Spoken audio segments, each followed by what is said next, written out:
Happy Friday, everybody. We're live with Rabble Rants.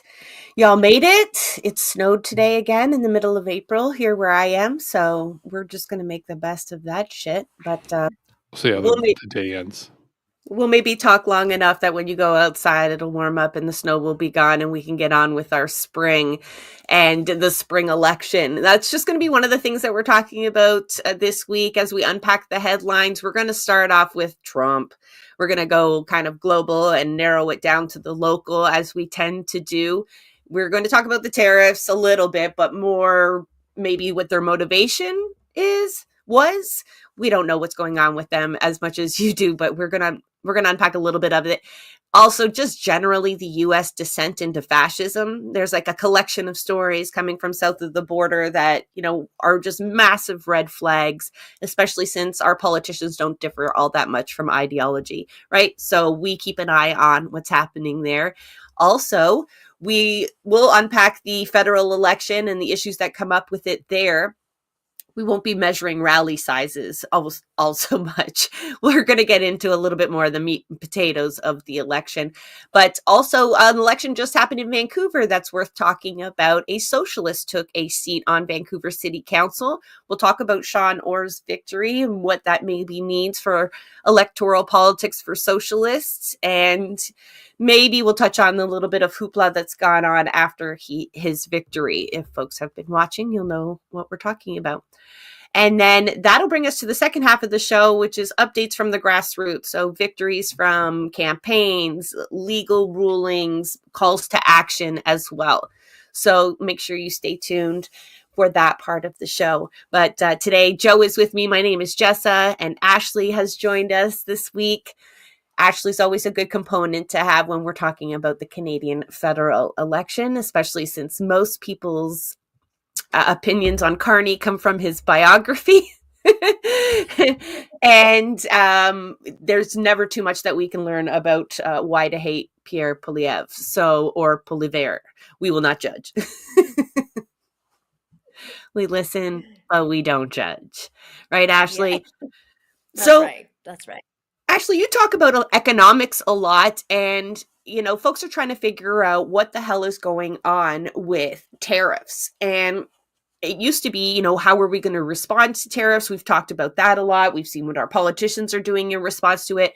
But I think recently with the stock market crash, that was the topic last week, and then its triumphant return that, no doubt people are giving Trump credit for the greatest rise in market prices. But what the fuck is going on? Do you have an opinion on? Joe's I can see him. He's feverishly trying to pull up some evidence, for us that perhaps this is market manipulation for our wealthiest one percenters. Yeah. I would say that this is a pump and dump. That this is like there's a name for it, is there? Yeah. It's okay. Yeah. So I would say that I don't. So Warren Buffett, who's an oligarch, has had the most amount of cash he's ever had on hand ever in the history of his career. He's been basically pulling out money out of the stock market for the last 5 years or so, essentially waiting for this. And what they intend on doing is they tank the stocks, and then the richest of the rich go in and they buy all the stocks. And then they continuously, because doesn't matter to them, right? Whether or not it goes down or goes up, because they're the ones who can wait it out. Yeah, 100%. They have so much money, and they have all of our pension funds, right? All of our pension funds are tied up in the stock market, so they don't care. It's not their money, and that's essentially what they're doing. It's just market manipulation. And Donald Trump's been overt about it, talking about how this is a correction or whatever. But they did the same thing during COVID, the COVID era with the stock market crash. That was essentially the largest wealth transfer in human history, transfer from the working class to the top 1%. And that was strategic, and that was designed by BlackRock. That whole policy, they had run games essentially in advance of the COVID-19 pandemic on how they would use such a catastrophic incident to benefit the wealthiest people in the world. And they did that. So I just think we're seeing that again. Joe, do you have that video by chance? I have the video clip of them celebrating it. I believe this is maybe the clip here. So let's run it and then we'll respond. It's not just a company, it's actually an individual. And he made $2.5 billion today, and he made $900 million. That's not bad, because he's in financials. I've always been following. So, so aside from the fact that straight out there, these guys are talking about how well they've succeeded in using the market to their exact benefit. The market manipulation is actually kind of interesting to, I guess, aside from the fact that you're just absolutely playing the market for your advantage. And for those who don't know, you can make money on the market going down, and you can make money on the market going up in both directions. On the market going up, it's easy, it's straightforward, everybody knows it, buy low, sell high kind of thing. On the market going down, you can still make money. It's called short selling. And this is where you go out, you borrow stocks from a company at the high price, sell them, and then wait till the end of the day when the stocks are lower in price because, the market's going down, buy them back and at a lower cost than what you sold them for and give them back to the original company. And there's a lot of money to be made that way. This is what the entire GameStop incident was all about in regards to people kept on keeping that price high, to mess with these guys. So that's why. Oh, sorry. Yeah. No, go ahead. So I caution people when they get really excited. They're going, "Oh, David Portnoy." I think we love to hate on all millionaires, which is fair. I love it. Mm-hmm. It's like, oh, he lost $7 million today. He's griping about losing $7 million. And I have to remind them, I'm like, no, he didn't. It's all speculative assets. Mm-hmm. It's not like he has to cash out today, that he needs some cash to pay his rent. They can just let that shit ride. And it's $7 million from the day before, not from when they first acquired those assets and how much they've grown in wealth. It's almost like an arbitrary number. So I know we like to relish, and we did have even had people encouraging them to track Tesla stocks just to make themselves feel better. If you could if you could have small joys, but they really aren't even losing that money. No. And the other thing that is to remember with the Trump administration is that he's basically lined his entire administration with people from Wall Street. So Scott Bessent, who's the Treasury, secretary, he created the derivatives market, which is an entirely different, it's part of the stock exchange, but it's valuation is something 10 or 15 times the entire value of the stock exchange. And it's just these bets on whether or not stocks are going to go up or stocks are going to go down. And these ridiculous, they're completely unregulated. And Scott Bessent, who is the Treasury secretary, created that market. That was his after the 2008 financial crisis. So the people that are in control of the market who would be doing all these manipulations are literally the government. So that's what I think is happening, is just we're seeing these massive pump and dumps, and they're trying to encourage people to move to digital currencies like crypto, it's all a bit dystopian. So they really are. Have you not? A lot more bots too trying to sell the crypto than normal. It was a real push under Elon's reign. Yeah, the crypto market is pretty nefarious too. They are the people who own things like Ethereum, which is a stable coin. So stable coins are attached to financial assets. So they're attached to US bonds or US treasury notes. They're attached to something physical versus just crypto, Bitcoin, which is not attached to anything really.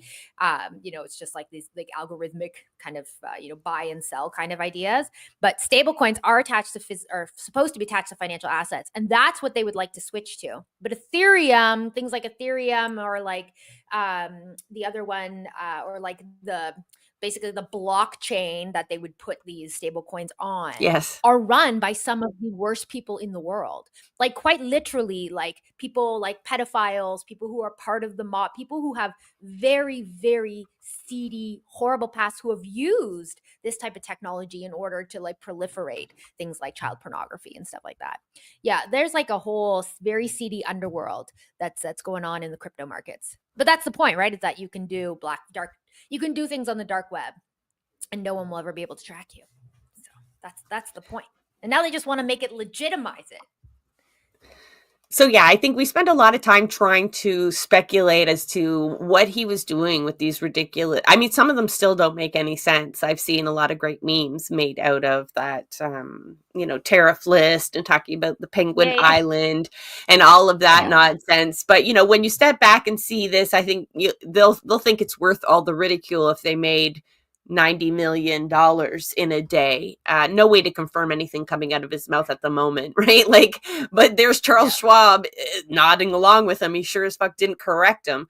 So it seemed like they had already had that discussion on exactly how much they cashed in on. And I wasn't joking. There are people out there accrediting Trump for the rise in stocks. So it's like they will just, the narratives don't even make sense half the time. But this is all, leads us into the discussion on Trump's and, team.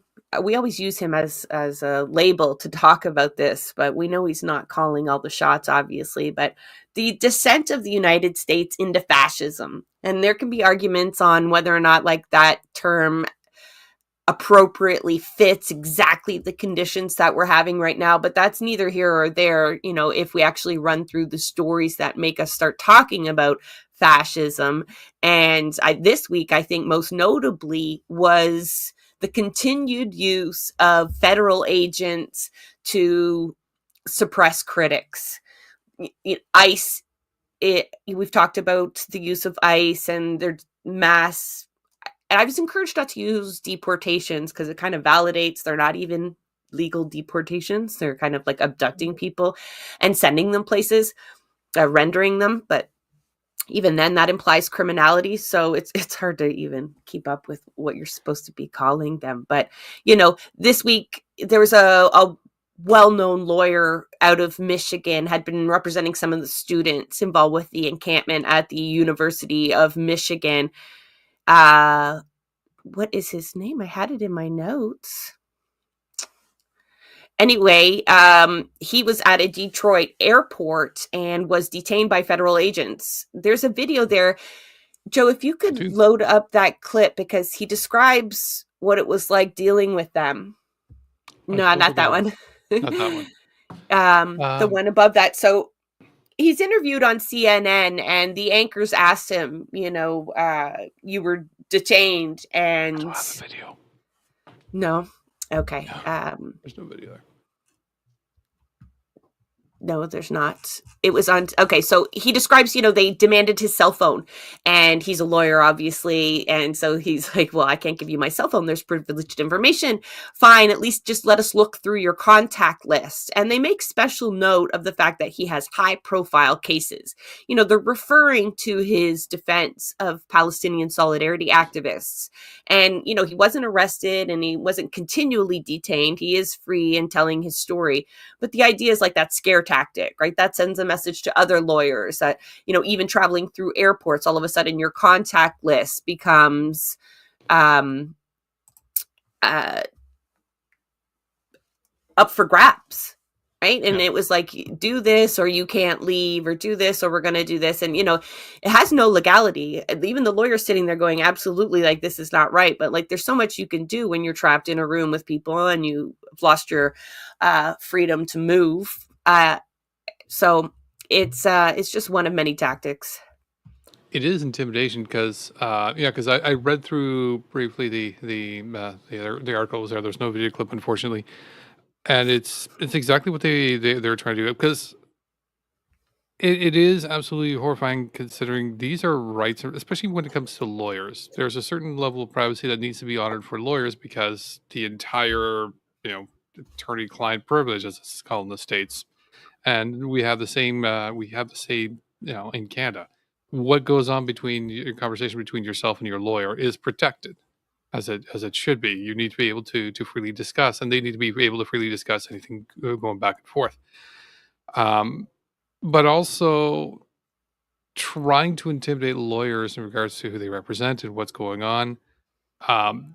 This is just horrifying, because it's luckily it's a vocation that's not easily intimidated by law enforcement. They know the law better than the police that's trying to intimidate them, so that helps. And it's usually entertaining to see some lawyers schooling the police officers that are trying to arrest them. But the second is it's still my bigger concern is, as we were reading this, is they're trying to access the contacts of these lawyers, which means they're going to go find them and try to directly intimidate the clients without the lawyers, and having used the lawyers' access. And I'm like, there's so many wrongs there. Like The it's lawyer, just the lawyer's name there was Amir Makled, Makled. I wanted to make sure I dropped that because I didn't load up the clip. So, then like, I'm sure if you're on TikTok, you've seen Ginger. I love the new tact on his videos, though. He made quite a shift there in making content. And he's at a Department of Justice or some sort of hearing regarding the Department of Justice. And one of the witnesses there tells a story that we do have a video clip for because I saw her little head pop up before. So, Joe, can you run that? And yeah. I'll go from the beginning. Sure.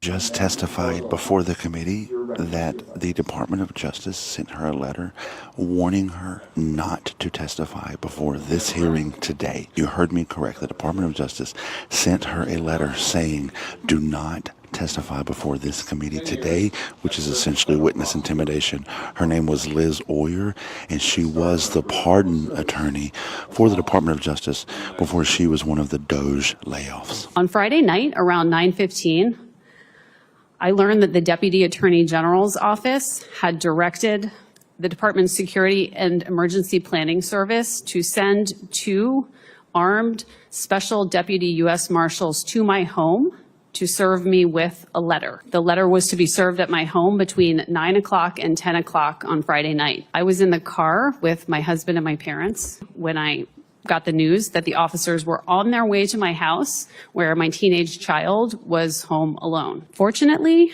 due to the grace of a very decent person who understood how upsetting this would be to my family, I was able to confirm receipt of the letter to an email address, and the deputies were called off. The letter had been emailed to me just before 8 o'clock that night. The letter was a warning to me about the risks of testifying here today, but I am here because I will not be bullied into concealing the ongoing corruption and abuse of power at the Department of Justice. She also just testified that she was fired from the DOJ because she refused to go along with the Deputy Attorney General's desire to return Mel Gibson's gun rights back to him, which had been taken away because he was convicted of domestic abuse. And apparently Mel Gibson is a friend of Donald Trump, and that's why they wanted to give him his gun rights back.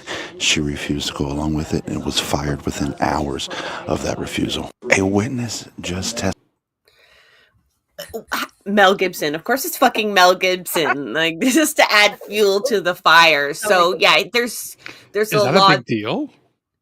Mel Gibson's just a piece of shit, right? Like, he's anti-Semitic, went on diatribes, right? He's been charged with domestic I know. violence. That's why he doesn't have the gun. So, I mean, just remember that when we're talking about Polyev later on and Carney, because they wouldn't give him his guns either. Or at least Carney wouldn't have him give him his guns either. But, just the idea of using armed marshals, too, to deliver that letter.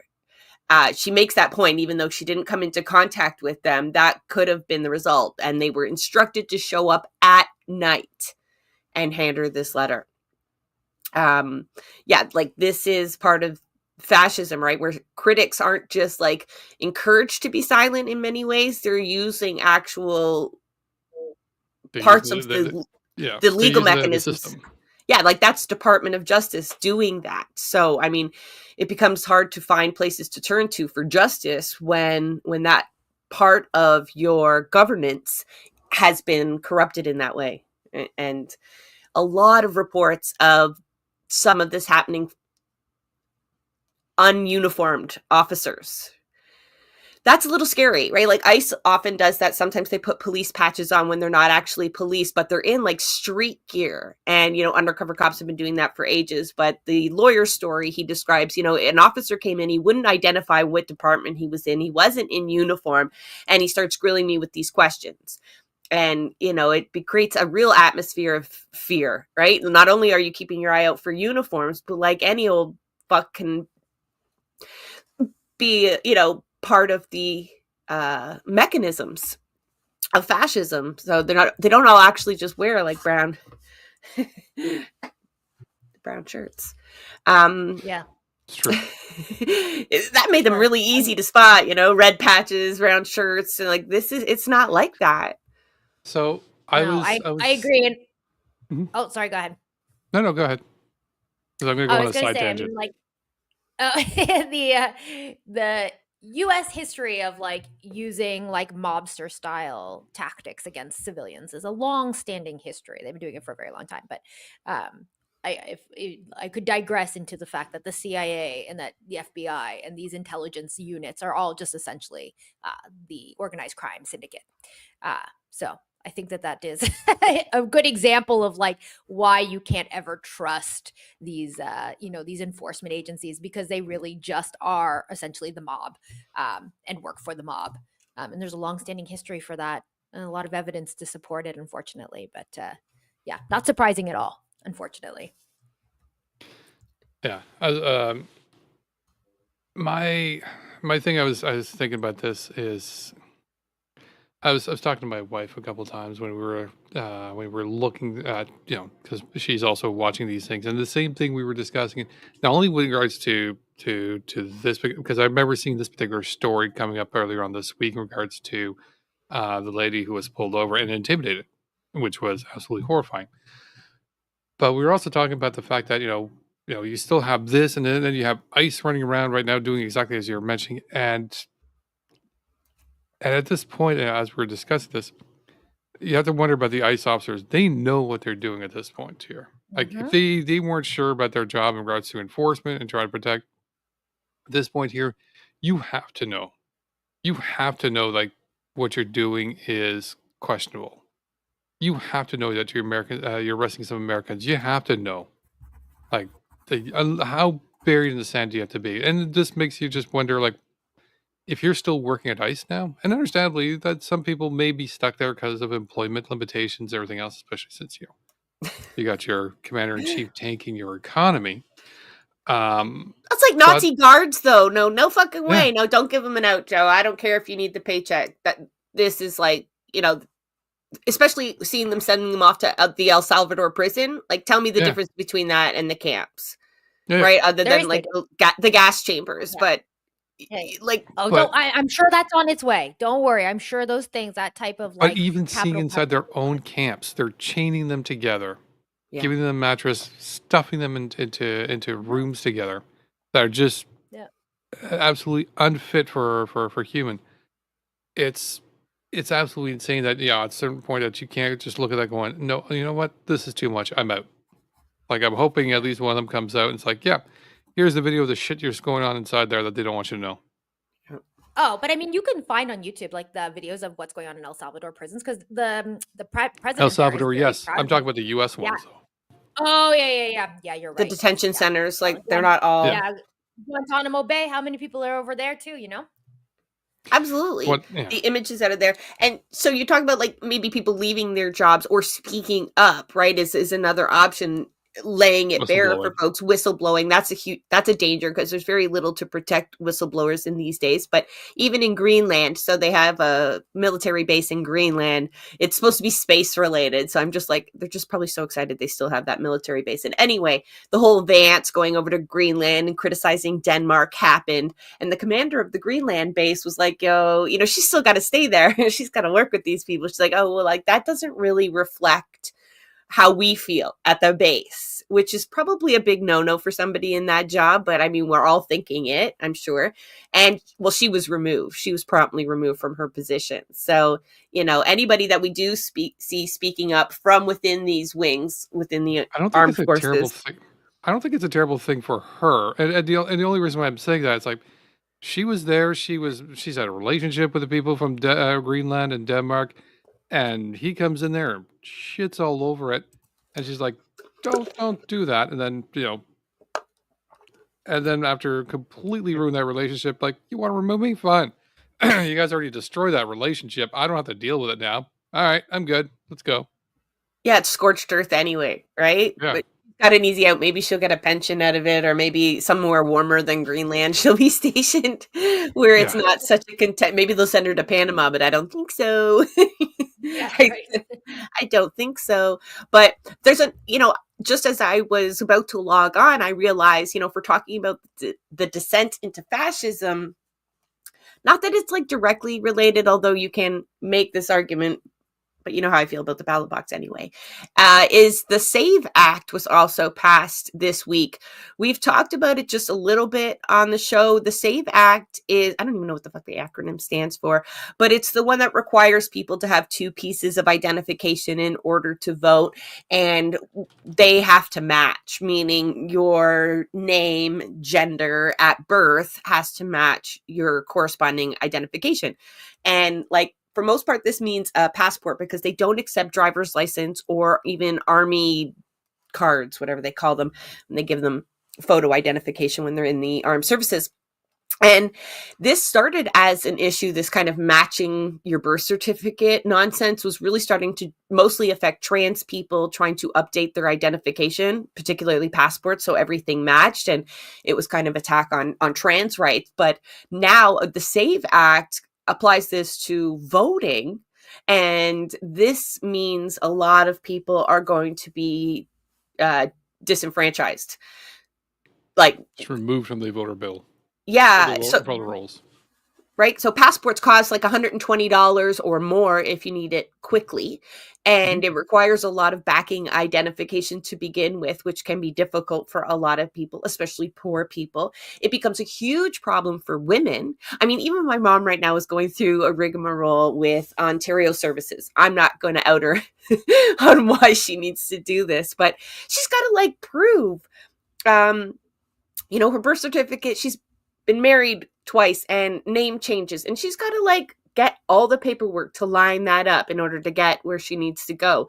And it's not easy finding your old marriage certificate like through the government if you don't have it. And a lot of women are going to have to do this because they've married, they've changed their names, and they no longer match their birth certificate. So they're going to have to go get a passport or other kinds of ID. And a lot of people just will not have the time or the money or the knowledge that this is a requirement before it's time to vote again. And, when we talked about Trump during the election and making those promises that it would be the last election, and we kind of teased the Democrats for kind of jumping on that because it sounded like he was just using rhetoric and, it could be taken either way. But that's going to be a reality for a lot of people. Like, they won't be able to participate in another election, or at least maybe not the next one, unless you have some huge fundraising drive and huge, massive efforts. It's not just signing people up for their registration now. You've got to make sure they've got the proper identification. A nightmare. Are the numbers? Anybody remember what the numbers are of how many people will be instantly impacted? I thought I read something like was it 60 million is what they were saying potentially? That wouldn't surprise me. It's insane. Yeah. So, by the way, the term, the name SAVE is Safeguard American Voter Eligibility. Oh, Of course it is. It's always something America. It's always a euphemism. It does everything but, right? Like, it does the opposite. Yeah. Ford is famous for having bills that do, like, the Safer Municipalities Act. No, it's not. But it's very right wing. So it's like, we're going to make this safer. Yeah. Because it wasn't. And the only other thing I'm thinking of is like, well, if you had problems with women wanting to marry before, this act is not going to really encourage women to want to get married after this, or at least change their names. Yes, change your names. I mean, I didn't change my name, but for like a whole, it's just like, I didn't understand how getting married would make me change my name. Like, that's my name. Anyway, That's me. But yeah, for sure. Now it's like a legal matter almost. Like, there's real discouragement into changing your name. So folks just maybe don't. That's the least you can do, but it's hard to understand like where folks are supposed to put their energy to fight back in this moment when, even just this week, I put down so many things that would get every civil rights group up in arms and launching a campaign, except for the fact that they're probably already involved with a campaign from the shit that dropped last week. It's quite overwhelming to think about. Now, the next election. So now you've got to start mobilizing lawyers and activists all to try to repeal that, bring that to the Supreme Court, I imagine is what they're going to do. And it's stacked not against there them. yet. No. So it's past the House, but it needs to go through Senate, and I think the assumption is it's probably going to pass the Senate because the votes are there. So it's still a little bit ways away before it actually gets there. It's going to be going to the Senate, it looks like it went to the Senate yesterday, so it's just starting to get prepared for it. But yeah, so it's still a little ways, but yeah, it's gonna come. There's nothing that's going to be stopping it in regards to the Senate's not going to have enough unless Cory Booker does another filibuster. But even still, I don't think he's going to be able to really succeed in that one to actually stop it. Yeah, and I bet you that there are a bunch of Democrats that probably support it anyway. So I'm sure they're all in the same team. Yeah. It's just this one. I'm like, I don't get why they would want to support this one. This is not a good look for Democrats to do. But again, they haven't really. They are trying to recover. Yeah. They're trying they to recover. seem to have decided that they are only going to be performative as usual, right? They've had plenty of chances to block nominees or, stop things in their tracks. Very few, but they've not taken those opportunities. And I can't imagine what they're waiting for. Something like so horrible that you'd mobilize. But I mean, that just brings us back to the main theses of everything we talk about, is that like politicians will not save you, right? All of these things won't be fought by politicians. They'll have to come from grassroots organizing, and folks will have to decide what's most important at the time, because you can't be fighting on all of these fronts. And if you're Canadian, it's, you can't be looking at all of these examples either as something that just Americans have to deal with, or something that's very unique to Trump's personality, which is just spun. And it's things that I can see happening here. And I'm, I can't catastrophize. At least that's what my therapist told me. But this is a reality. Folks often say Polyev has never passed legislation. That is not true. Go find the one bill, at least I know the one, that he did mostly right. And the worst part of that bill, that it was actually fixed in the Senate and through changes before it was actually passed. He really was attacking democracy. He wanted to give have fewer oversights over elections and some of the rules around that. So there are efforts within the Conservative Party to kind of disenfranchise people or weaken Elections Canada to a point where there's going to be even bigger problems, which is funny coming from the party that's always complaining about like the legitimacy of shit in terms of the election. And it's no wonder Polyev doesn't really fight back against this narrative. You think like his camp would have a concerted effort whenever that popped up again. Like, he's never done anything. He's been nothing but a politician his whole life. I love how they call their own jobs and not a real job. Like, it's one thing for us to stand there and say, like, you've never had a real job, watching him flip the burgers and just being like, oh my God, or he's like not even really cutting that meat. But it's another thing to have like Mark Miller or whoever his opponent is in the House at the time stand up and say you've never had a real job when they're collecting a pretty fat check for not a real job. You might want to save that narrative for your attack dogs and your social media feeds, because I shake my head when I see that. I go, do you realize what did you hear that before you said it? There's no self-awareness at all. What are you showing us, Joe? Oh, yeah. So this is the Fair Elections Act. This is one of the particular contentions that was in there, and it's come up, which is, I believe this is part of the ruling that actually got it rolled back, because the idea was, they want to eliminate the use of vouching and voter information cards as a form of ID. So, as we're all, and I don't know if everybody's got their IDs yet, or their cards that came in, and mine came in the other day. Yeah. But and that's kind of part of the way I go. I come in with the voter ID card. I'm able to go through and without a problem. They wanted to remove those as well as remove vouching as an option. And vouching is used quite often for a lot of people, whether because they may or may not have IDs, or they may be somebody else for whatever reasons. I've got, like myself, I got, got a driver's license, got the cards, got everything else, everything's good to go. But sometimes there might be somebody who doesn't have a driver's license that might be need for the vouching. Could be somebody with, who was older that may not have their ID suddenly because for whatever reason moving or everything else. We've never really had a problem with large elections. Everybody's, regardless of what the rights keep saying, they're like, oh, there's all this election fraud. I'm like, there's no evidence of it. Neither in the States, neither in Canada. There isn't. And it all of this is just to keep showing. This is always the right that keeps on just saying like, oh, we need to fix this problem that we've scared you with this safer act and making things safer for you. Even though it's also, as this particular bill here, hang on, try to see if they've got the information here, but yeah, even though that they're looking into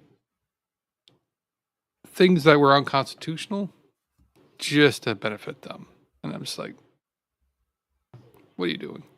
Yeah. And that's where it starts, right? You pass something like, well, they didn't actually. A lot of that didn't pass the Senate, but the bill was passed. But like they're little testers to see how many rights we can strip of people, and first it's the most marginalized. So folks without ID tend to be folks without homes or folks that can't afford to go through the process of replacing that ID and whatnot. So, they start by disenfranchising some of us and see what the rest of us will do. When we're talking about some of the things that you might be able to expect from Poilievre, The Breach did a great piece. They released it. It's kind of like an inside scoop from, it tells the story of two political insiders, so to speak, having a drink at a bar and revealing what Pierre Poilievre's plan would have been had he got a majority. And I mean, like, we're still a couple weeks out. This still could be his plan. It's not anything, obviously, he would get away with, however, with a minority government. So he talks about basically copying Mike Harris.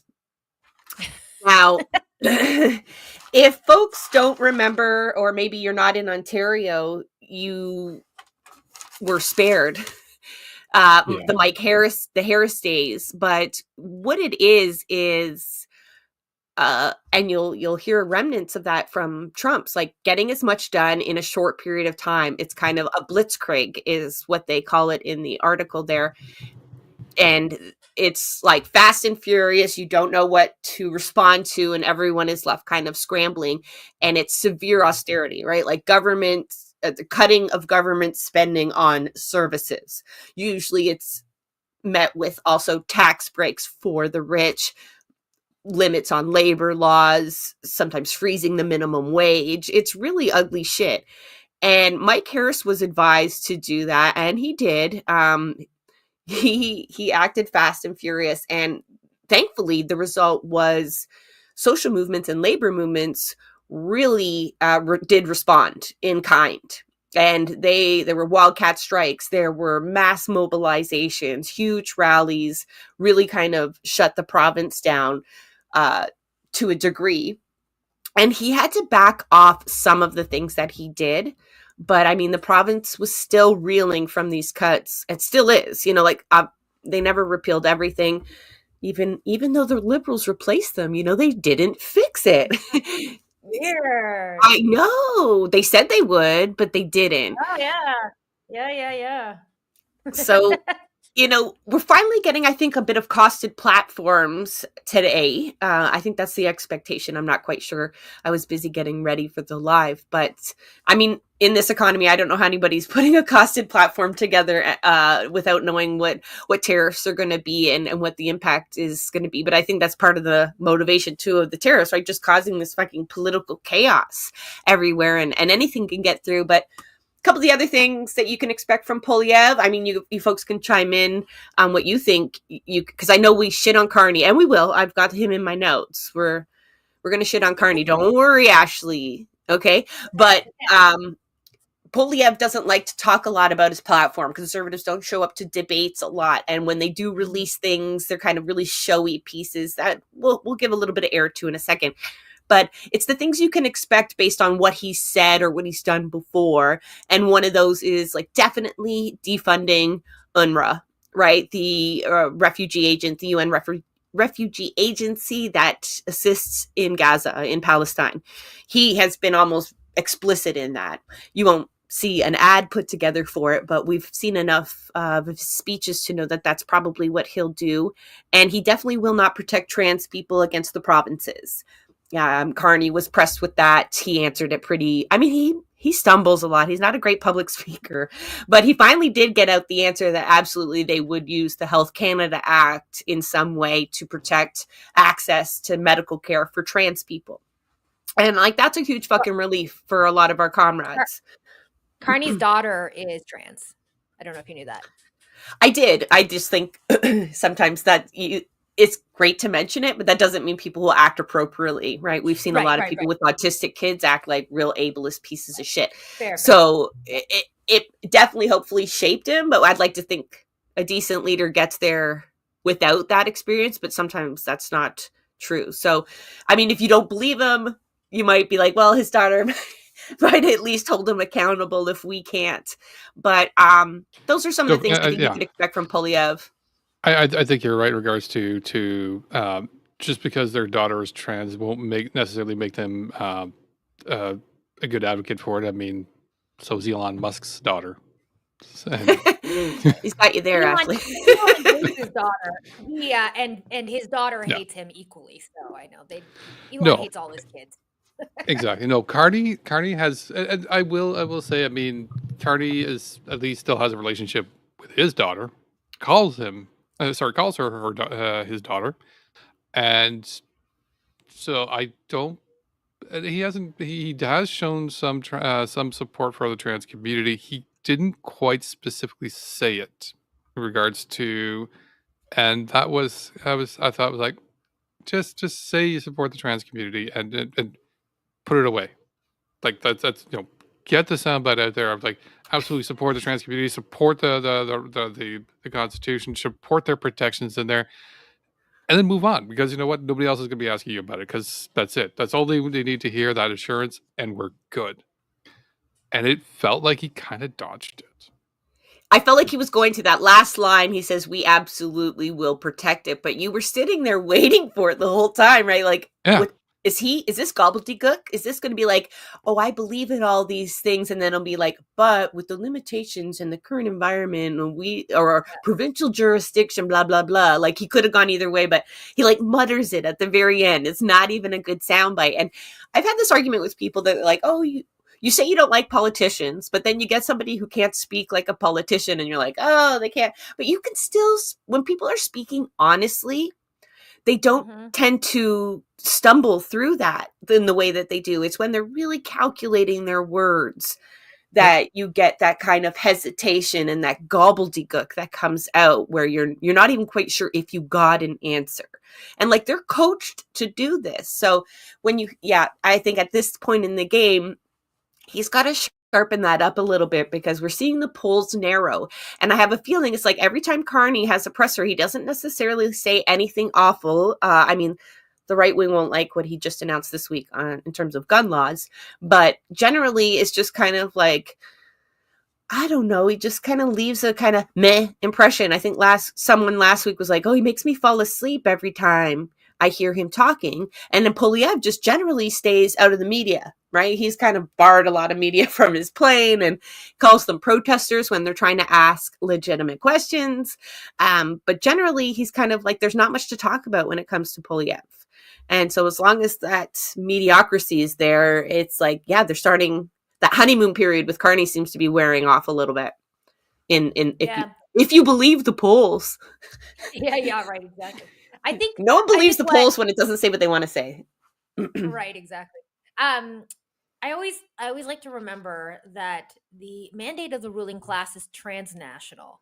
It's not in borders, right? It's like, it's the Western ruling class. It's Americans, Canadians, Israelis, we're all kind of lumped in, UK, the British, like all of the Western colonizers are all kind of lumped into one transnational mandate. And I feel like no matter who is in charge, unless you have like revolutionary change, you're going to end up with the same thing at the end. It's always going to be the mandate of the ruling class, no matter what.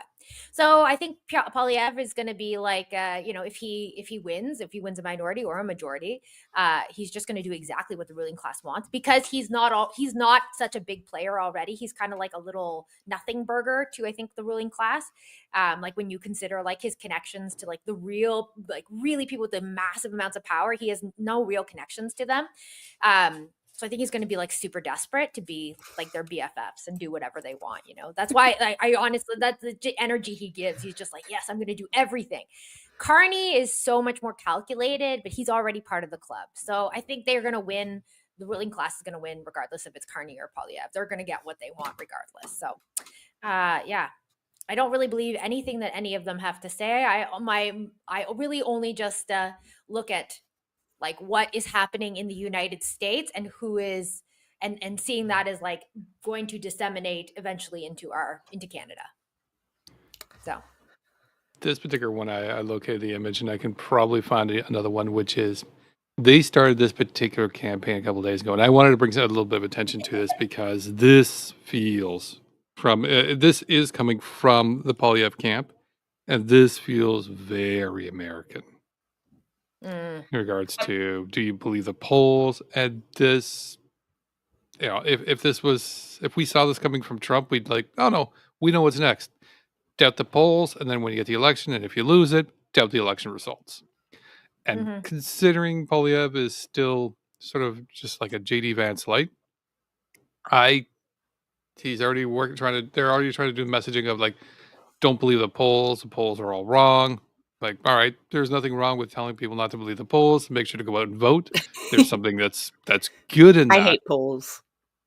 Yeah, I mean, love them or hate polls. Polls are not the end all be all. They generally give you sort of an idea of the direction, particularly when you start to aggregate them. Gives you kind of a general sense. It shouldn't be your end all be all, but it'll tell you what's going on. But this also, like I said, feels more like a prelude of like January 6th vibes.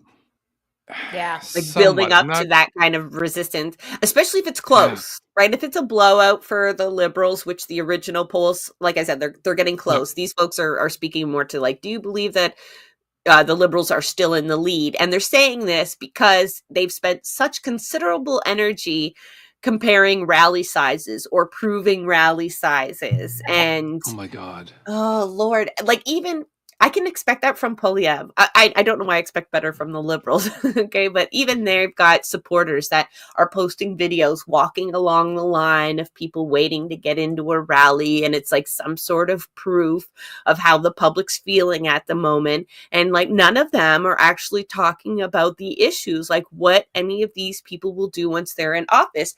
It's like a popularity contest. And it's funny. The one reporter, Judy Trin, that Poilievre kind of calls an activist because she asks a legitimate question in a presser.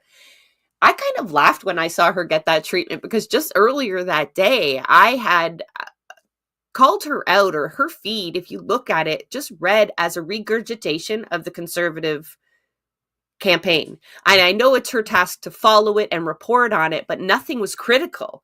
It was just retyping their statements, maybe throwing quotes around it, but no commentary at all. And I think, it's just people demanding this unbiased media is such malarkey. That's not what they're there for, right? They should be fact checking and questioning statements, or at least providing the implications of some of these suggested policies. It's really not reporting to go and follow the rally and then just report on its size and the quotes that came out of it, right? That can be a live feed that anybody can access. It's like, that's not journalism. It's not even close. And so, yeah, for her to get called out as an activist, I'm like, that is a long shot. I mean, he's going to take that. Absolutely. It's and it's interesting too, because you're not like we're not the first ones to say it for sure. In regards to that like they're not criticizing the Polyev camp very much, and it's excuse me, it's bringing a lot of questions into it. I mean, the fact that that Pierre is only selecting very specific reporters to ask him questions, at least Yeah. it does give it a little bit of credence in regards to they can't do the hard analysis because they can't ask him any questions.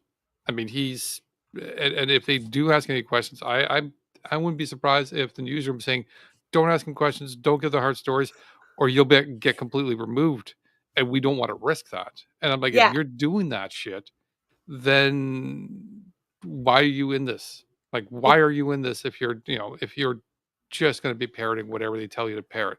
That's not journalism anymore. That's No. just free advertising.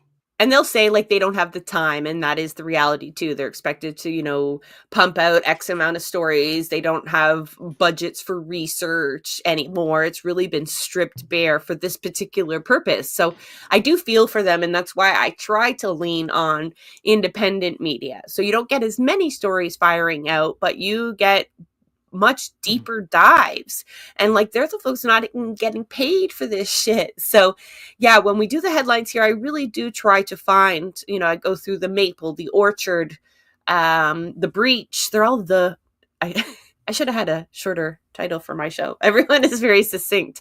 The Narwhal is another good one. There's probably some that I'm missing, and I apologize. The Thorn is a good newsletter out from BC, but otherwise, yeah, you're just getting just a skimming, like what you could just get from reading the headline, honestly, even when you read through the articles sometimes.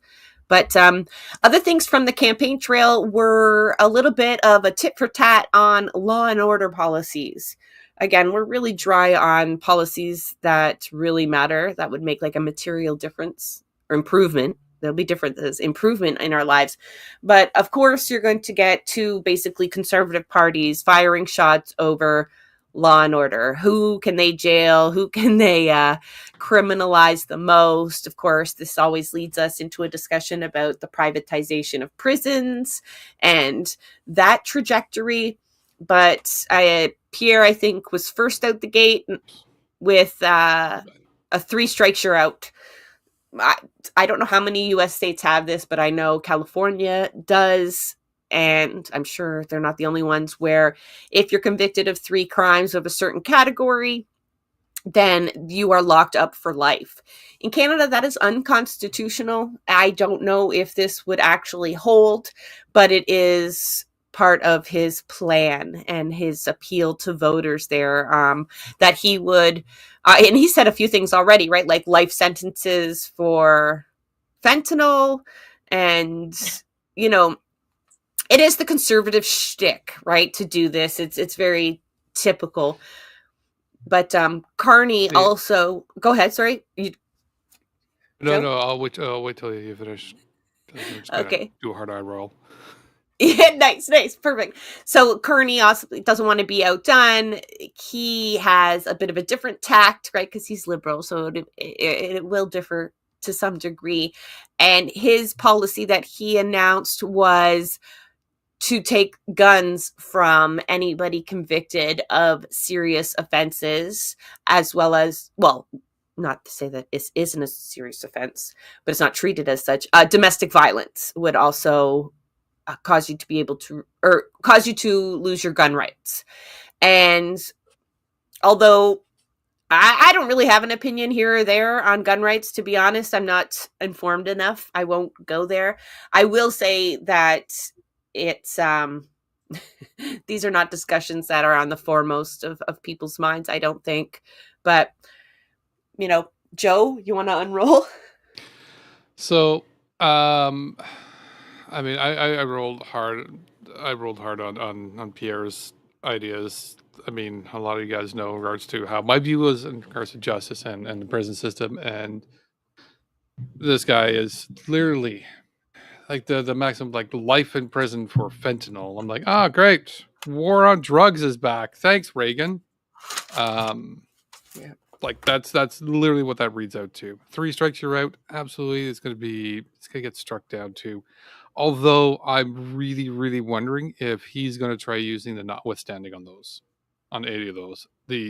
And again, something else I have a huge problem with, notwithstanding, is one of the worst things we ever did in regards to the Constitution. Anything that needs to be suspending your rights should not be a law. Period. Can the feds use the notwithstanding? I thought only the provinces could use the notwithstanding. At least up to my understanding, I thought it was only the provinces that were able to use notwithstandings, but he said he's going to be trying to use it. But the feds have the Emergency Act, don't they? Which is like essentially like a wartime act. Yeah. And they can change the Criminal Act. The Wartime Act. Yeah. Yeah. Oh, great.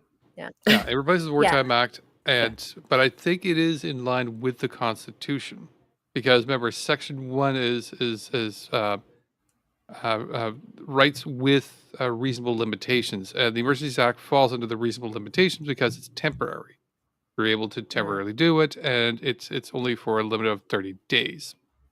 And even still, unlike the original War Measures Act, it didn't fully suspend your rights. Like, it just allowed for things to move a little bit quicker. So, but they can always write new legislation. So, and we can always write new legislation, absolutely. And as much as these convoyers and right wingers like to scream that the Emergencies Act is unconstitutional, it's not. It's been challenged in regards to it, and it's not deemed unconstitutional to use it. And again, it's just not something we use all the time. And in some cases, that we just don't use it in regards to something of the scale like the convoy. Sometimes it's just they'll use it in regards to, there's a natural disaster. This is just going to unlock funds and allow to mobilize what we need to help people that are just in a disaster area. So, but again, I think. I saw Carney. I think also talked about fentanyl too. There was in his law and crime mandate. I think there was a whole bunch of stuff about fentanyl in there too, as well as like some other stupid things like the Canada Community Security Program, which essentially prevents private funding to a whole bunch of to reduce hate motivated crimes, which we all know what that really actually means. So yeah, I'm very curious in regards to the hate motivated crime, because this is where I'm like, whose hate are we talking about here? Right. Oh, the Israeli lobby. That's who they're talking about. Yeah. They don't actually care about hate motivated crimes. Yeah. I want to talk about that for a second, because you've got Leslie Church is a candidate for the Liberals in Toronto. I can't remember. I think University of Rosedale, but I might be wrong. No, that's Freeland. Toronto St. Paul's. Anyway, she, there's a little Facebook story that I stumbled across of someone going into the office, and one of the first pamphlets that they're met with there is all about bubble laws. Toronto being one of the cities that is contemplating will pass a bubble law. They're not the first. And if you don't know what that is, we're talking about legislation to prevent protests in certain areas around vulnerable institutions. This is churches, daycares, community centers, religious institutions, probably fucking MPs' offices, whatever. The list will probably be long. But so this is we're talking about a federal candidate pushing this. And why? Because that is something Carney has also mentioned. It's something that may come down as a federal law, so that all these different municipalities don't have to go through the trouble of creating a law. They will just do it from above. So to have the Liberals kind of promising this, and it's between the Liberals and the Conservatives, really, I'm so sorry everybody else who thought maybe you had a shot, but the reality is we can expect these kinds of limitations on our ability to protest to be law no matter who wins. So when Ashley says, Capitol will have a winner no matter what, so will the Israeli lobby. Because on top of that, Carney just fucking right stepped in it when it came to speaking for Palestine. I mean, we all knew where he sat. I mean, if you've been paying attention, but there's a lot of hopefuls out there that want to think that this is, I know they want to find some sliver of hope. And I get being at that point, but this is not that. The man, first of all, wouldn't even address a protester at his rally, which isn't all that unusual, but to hear his fans shout them down, Carney, Carney, like over top of this person asking questions about an arms embargo. Then the motherfucker lies about the arms embargo, saying that it's in place when it is in fact not in place. And I've got a million resources to that end. I did not prepare them for this discussion, but you know, he lies about that. And then like following up, Alex Kosh reports, he's with the Maple. Hopefully I'm getting these all right. Yeah, Alex Kosh with the Maple. And he reports that Carney kind of backtracks on the term genocide. He won't commit to calling it a genocide. And there has been follow-up and he gave a gobbledygook answer. And so, you know, that's where they stand on that as well. So, I mean, we can give you some examples. A crazy story about the Israeli lobby. It's a short story, but I will tell you. So I've talked a lot about Mark Carney's connections to the Bronfman family, and who are like Bloomberg Asset Management. They are literally quite one of the richest families in the world, most incredibly prolific. They fund the Liberal Party of Canada, they fund the Democrats, they fund the Republicans, they fund the Likud party in Israel. Like, these people are everywhere. They own everything, okay?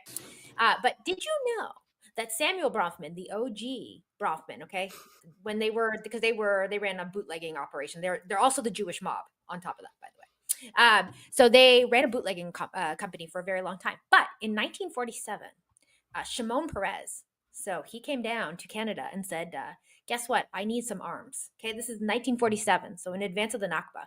They said, we don't have any, we're in Israel. There was an arms embargo at the time, Israel and in the Middle East. And he said, listen, I need some weapons. And so Samuel Bronfman went to the Canadian government and said, listen, can you sell us some of your arms that you're no longer using from the Second World War? And the federal government sold to Shimon Peres that Samuel Bronfman personally paid for, over $1 million of arms, which in today's money is like billions of dollars. Like, they sold it to them for half price. And that weaponry was used to commit the Nakba. That weaponry. And Shimon Peres, by the way, went on to develop Israel's nuclear doctrine. He developed and was the reason why they have nuclear weapons. That's that man. And he is, if you read his obituary from 2016, from the CBC, like from many like credible news sources, they talk so lovely about him. He was a great friend to Canada. He was very good friends with Pierre Elliott Trudeau. Justin Trudeau went to his funeral. He knew the Bronfmans. He knew 3 generations of Bronfmans. They were excellent friends to him. Like, when talking about any type of Israeli, we have to understand, I think, that the people who fund Israel and Israeli politicians are the same people who fund Canadian and American politicians and UK politicians. It's the same people. It's the same oligarchy. It's the same group of They don't want to believe that, Ashley. Yeah. They don't want to believe that. They don't want to believe that. There has to be separation between Canadian and American oligarchs. And not. Like, I know, but don't you find, like, because I know you say this a lot, don't you find that is a massive barrier there? Because our whole identity is built on distinguishing us from greedy, violent Americans, right? With no healthcare. We are. Yeah. That's it. That's America. We are just like a more lighter version of the United States, but our philosophies, people who run our countries and who've always run our countries, are fully in line with our American brethren. And the other thing that we need to so how incredibly embedded, like, the CIA. So people think about the CIA as like being a government institution. Yes, in some ways it is, but it is mostly, if not entirely, Wall Street and the organized crime syndicate combined. That is what it's always been. Like, it was from the Second World War. They worked with like major mobsters like Mayor Lansky and Lucky Luciano to like roll out huge operations. Like, they've always been embedded in the CIA, and the CIA just essentially moved on. And that's why the CIA is so heavily involved in organized crime, like in drug proliferation, in the dealing of arms in their communities. Like, you're definitely getting this episode flagged. Sorry, yeah. Fascism, right? Like, that's their deal. But all the keywords. They're so entrenched in the NSA is listening right now. Oh yeah. The viewer just went up one. But the CIA, but the CIA. Anyways, yeah, like Build-A-Bear. You need a new term. Build-A-Bear. But the national security apparatus is so entrenched in Canadian politics and Canadian everything that we do, like our healthcare, our policing, it's all embedded within it. And like I firmly believe that Mark Carney is a national security asset. 100%. I believe that he works for the American national security apparatus. And that's like based on like his very long-standing relationship with the Jewish mob, the Italian mob, the all of these little crime syndicates that run essentially huge swaths of our financial systems, Wall Street, you know. So anyways, yeah, it's we have to think about, people have to think about this when they think about the national security apparatus, they have to think about it as being transnational, not limited to the United States, and that there are many players who feed into it. That there's not just like it's not like a little bordered thing. It's all of the colonizing countries are part of it because we all have the same goals, you know? Yeah, all I think the it's same more. goal. If you had said that maybe 5 years ago, or maybe a little bit longer, people would be like, "Oh, she, tinfoil hat, like sounds like such a conspiracy theorist." But when you see the world collectively responding, or at least the powers that be, to the genocide, like, oh, what genocide? Here's some weapons under the table. It just like reaffirms that for folks, which is sometimes a good thing, that it has to get so bad that it becomes so fucking obvious as to who's working with whom, right? Because they can't hide it anymore, because they're desperate, because we've put the pressures up, or we're witnessing it, and they've got to come up with an explanation for it that we might buy. But when you say, and I know you have a lot of examples of this, but people believe this too, even if they're like, okay, we know we're connected, we know we're just as bad, we're capitalists and imperialists, but we're not as bad. I did an interview with Tyler Shipley, and him and Eve Ongler as well have so many examples that they've collected of how we're actually much, much worse. That what we do is often, just like Ashley described, so covert. Like even when the Americans wouldn't sell them weapons, because it was too politically risky, Canada was like, don't worry, we've got you. And there's a lot of examples how we've been ahead of them in the dirty business, trying to almost outdo them, but still maintaining this facade of peacekeeping. It almost gives us this availability, right? Here's the distraction, and meanwhile we are, arms embargo, we've got it. No, we don't. And this is throughout history. Haiti, Congo, resource extraction companies that we don't even talk about. We don't even brag about the fact that we're like huge in mining, right? Like it's a huge industry. It's like the basis of Canadian economy. And like we do not advertise that fact. Why? Because they are fucking criminals with massive human rights abuse records and violations. Thank you. Like court case rulings against them. Like there's just no hiding that. So we just like don't even bring it into our national identity at all. And so we're not light, but that is the vision that we sell, even when we concede that we behave this way. Some people are like, well, we're just not as bad. That's bullshit. Canada has been at the forefront of eugenics since the whole idea of eugenics has been a thing, right? Like we've been at the forefront. Like our residential schools were used by the Germans to starve people. That's how they knew how little they could feed them, was because they had done those experiments on Indigenous children.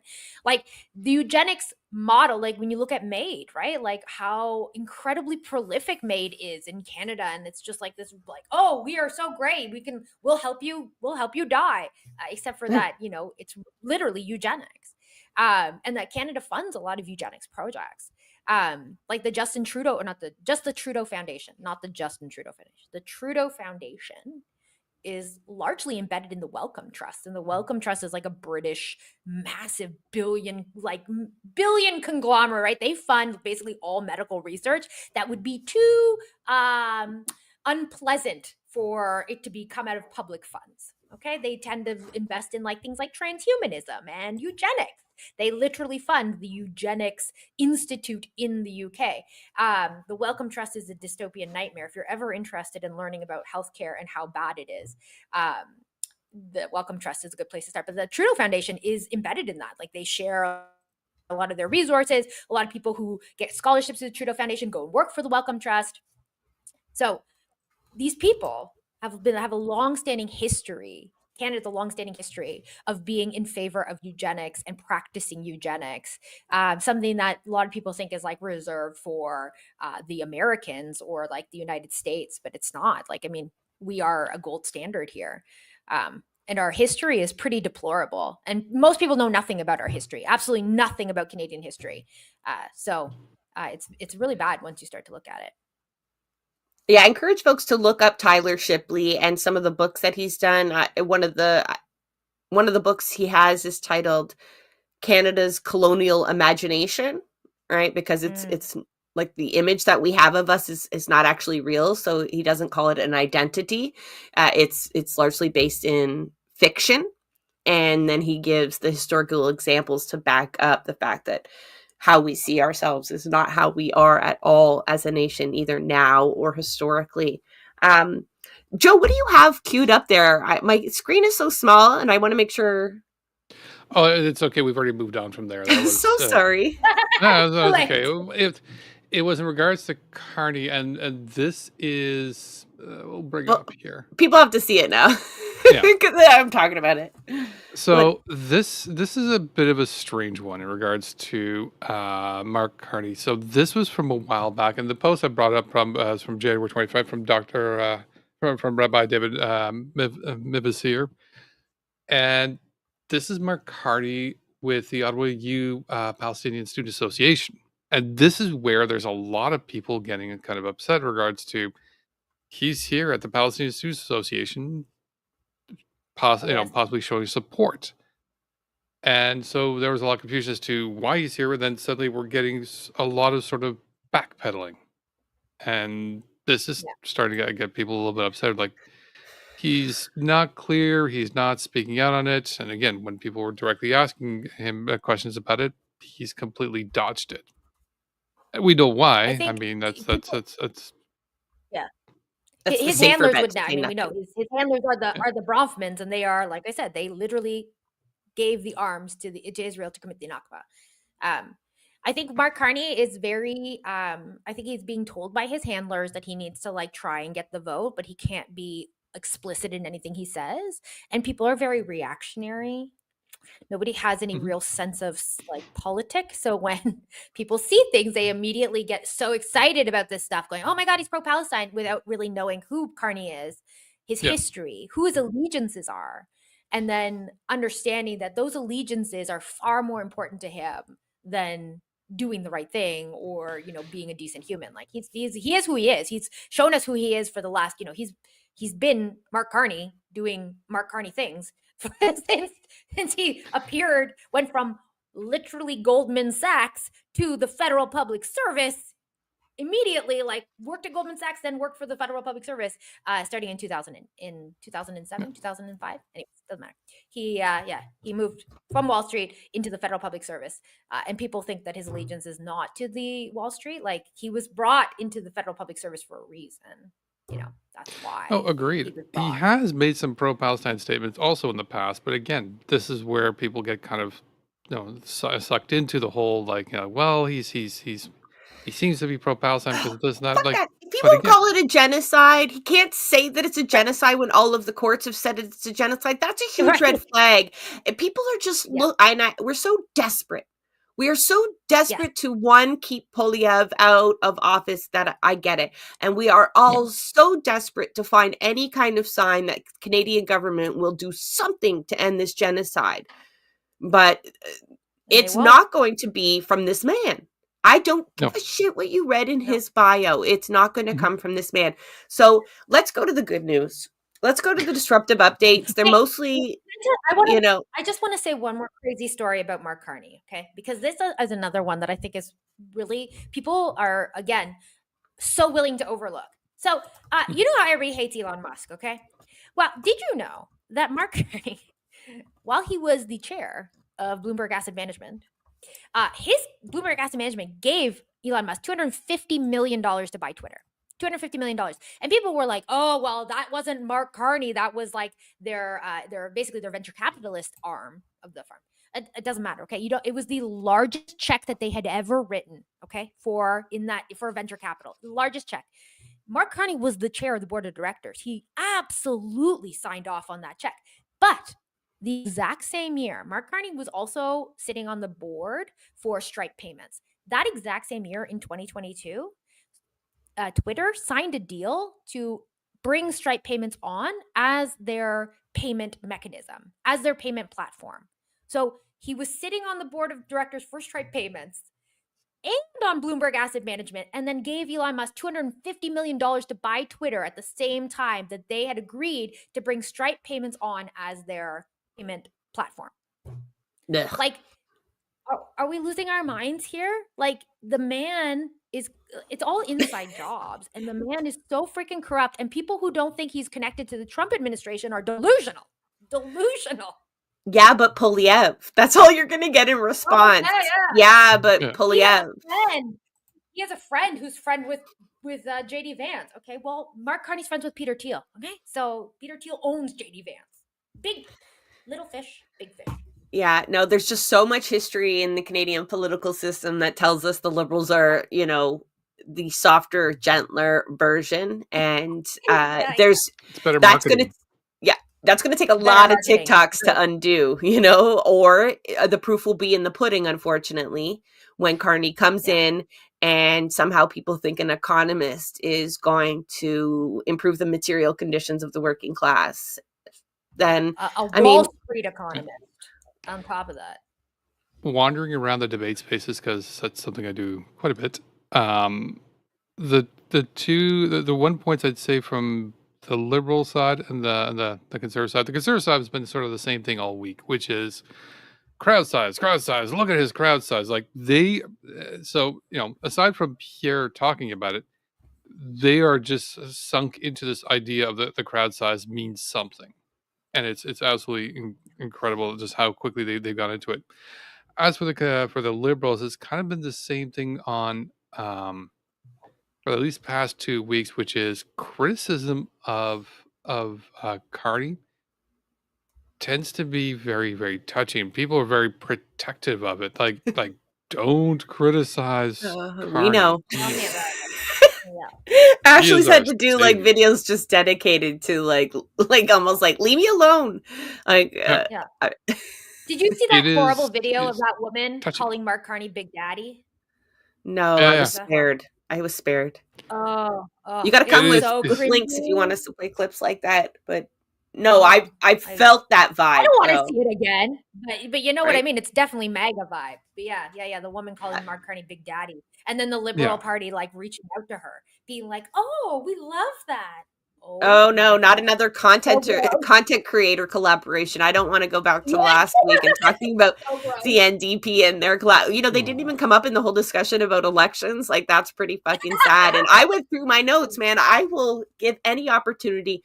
I do have something I could shit on them about, but it's kind of I'm gonna hold on to that one for a minute. But yeah, they're kind of neither here or there this week. So I think like the one thing you can mention about the NDP is that they have shifted their narrative to like that very annoying Jagmeet talking about when I'm prime minister nonsense, rather than talking about here's what my strategy will be as, you know, opposition or third, fourth party, you know, like a realistic plan, because that's really what people want.